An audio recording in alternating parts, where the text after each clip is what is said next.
रात का सन्नाटा पूरे गांव को निगल चुका था। सिर्फ मेंढकों की टर और दूर कहीं कुत्ते का भौंकना सुनाई दे रहा था। यह गांव था नरोली, जहां समय जैसे ठहर गया था। बिजली के खंभे लगे तो थे, लेकिन रोशनी नाम की चीज यहाँ कभी नहीं आई। गांव के लोग चिराग और लालटेन की रोशनी में ही जीना सीख गए थे, लेकिन इस अंधेरे में एक डर हमेशा मंडराता रहता था। वो था पुराना कुआं। कहते थे उस कुएं से कभी भी पानी नहीं निकालना चाहिए, क्योंकि वहां से पानी खींचने वाले कई लोग रहस्यमय तरीके से गायब हो गए थे। पिछले हफ्ते भी गांव के एक लड़के रामदीन का कोई पता नहीं चला। सबने माना कि वह शहर भाग गया होगा, लेकिन उसकी माँ की आंखों में जो डर था उसने सबको बेचैन कर दिया। कुएं का पानी मत छूना, वह औरत बार बार चिल्लाती थी, लेकिन कोई उसकी बात को गंभीरता से नहीं लेता।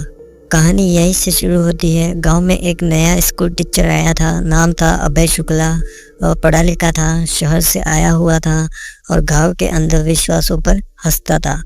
लेकिन जब उसने सुना कि कुएं से पानी निकालना वर्जित है, तो उसने तय किया कि वह इस बात की तह तक पहुंचेगा।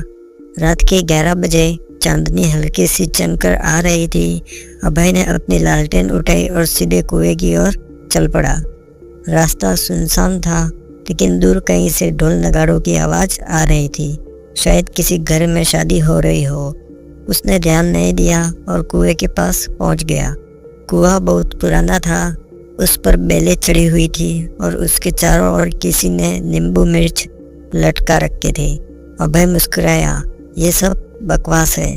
उसने रस्सी से बाल्टी बांधी और पानी खींचना शुरू किया, लेकिन जैसे ही बाल्टी पानी में गिरी, अजीब सी सरसराहट सुनाई दी। अभय ने सोचा कोई सांप होगा, लेकिन जब उसने बाल्टी ऊपर खींची तो उसके रोंगटे खड़े हो गए। बाल्टी में पानी नहीं था, सिर्फ खून था। अभय घबरा गया। उसने बाल्टी गिरा दी और पीछे हटने लगा। तभी कुएं के भीतर से किसी के कहराने की आवाज़ आई, बचाओ, मुझे बचाओ। आवाज़ बहुत धीमी लेकिन साफ थी। अभय ने झुककर कुएं में झांका। उसे वहां गहरा अंधेरा दिखा, लेकिन अचानक एक हाथ बाहर की तरफ निकला। हाथ पर खून था और उसकी उंगलियां टूटी हुई थी। अभय चिल्लाने ही वाला था कि पीछे से किसी ने उसके कंधे पर हाथ रखा। उसने पलटकर देखा तो कोई नहीं था। अभय के पैरों तले जमीन खिसक गई। उसने फिर से कुएं के भीतर झांकने की कोशिश की, लेकिन अब वहां सिर्फ अंधेरा था। हाथ गायब हो चुका था। उसके गले से आवाज़ तक नहीं निकली। लालटेन की लो तेज हवा से डगमगाने लगी। वह घबराकर पीछे हट रहा था कि तभी किसी ने बहुत धीमी आवाज़ में उसका नाम पुकारा, अभय। उसने तुरंत पीछे देखा, वहाँ कोई नहीं था। आवाज़ ऐसे गूंजी जैसे पास खड़ा कोई उसके कान में फुसफुसा रहा हो। उसकी सांसें तेज हो गई। वह तेजी से स्कूल की तरफ भागा, लेकिन भागते भागते उसकी नज़र रास्ते में पड़ी मिट्टी पर गई। वहाँ खून के गाढ़े निशान बने हुए थे, जो कुएं से निकलकर कहीं दूर तक जा रहे थे। खून अभी भी ताज़ा ही था। वह रुक नहीं सका, सीधे स्कूल में घुसा, कमरे का दरवाज़ा अंदर से बंद किया और लालटेन बुझाकर बिस्तर पर लेट गया। लेकिन नींद कहाँ आने वाली थी। दिमाग में बार बार वही हाथ, वही आवाज़ घूम रही थी। आखिर ये क्या था? क्या सच में कुएं में कोई फंसा है? सुबह होते ही उसने तय किया कि वह इस बारे में गांव के मुखिया से बात करेगा। मुखिया का नाम था रघुनाथ पंडित। वह गांव का सबसे बड़ा आदमी था और उसके पास हर सवाल का जवाब होने का दावा किया जाता था। अभय ने जाकर उससे सब कुछ बता दिया। रघुनाथ पंडित ने ध्यान से सुना, फिर हंस पड़ा। अरे मास्टर साहब, शहर से आए हो इसलिए डर गए। वो कुआं अपशकुनी है। सालों पहले वहाँ एक लड़की की लाश मिली थी। तब से जो भी पानी निकालने जाता है वो गायब हो जाता है। रामदीन भी उसी कुएं के चक्कर में चला गया। लेकिन ये सब कैसे हो सकता है?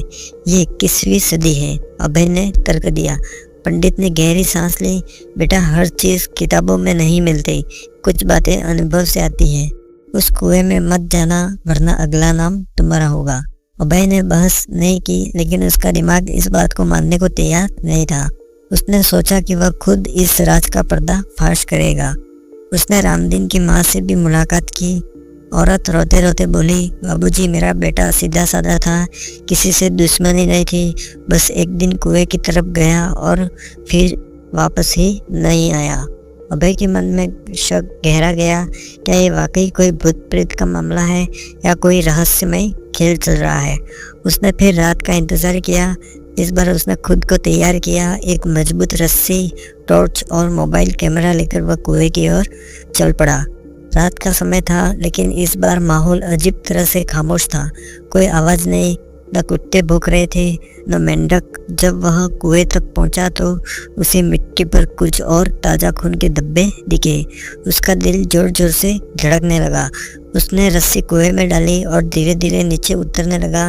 नीचे उतरते उतरते उसे एक अजीब गंध महसूस हुई और फिर उसकी टॉर्च की रोशनी में जो दिखा उसने उसकी रूह जमा दी। कुएं के तल पर पानी नहीं था, बल्कि वहाँ हड्डियों का ढेर था और उन हड्डियों के बीच एक इंसानी चेहरा उसे घूर रहा था। अभय चीख पड़ा, लेकिन चीख उसकी गले में ही दब गई, क्योंकि उसी वक्त किसी ने कुएं के ऊपर से रस्सी काट दी। रस्सी कटते ही अभय का शरीर तेजी से कुएं के तल की तरफ गिरा। एक भयानक आवाज के साथ उसका शरीर हड्डियों के ढेर पर आकर रुका। दर्द के मारे उसकी सांसें टूट रही थी, हाथ पांव में खून बह रहा था, लेकिन उसने टॉर्च कसकर पकड़ रखी थी। टॉर्च की रोशनी इधर उधर घूमी और उसने जो देखा उसके ढेर में सिरहन दौड़ गई। कुएं की दीवारों पर नाखूनों से खुरचे गए निशान थे, जैसे कोई मरने से पहले बाहर निकलने की कोशिश करता रहा हो।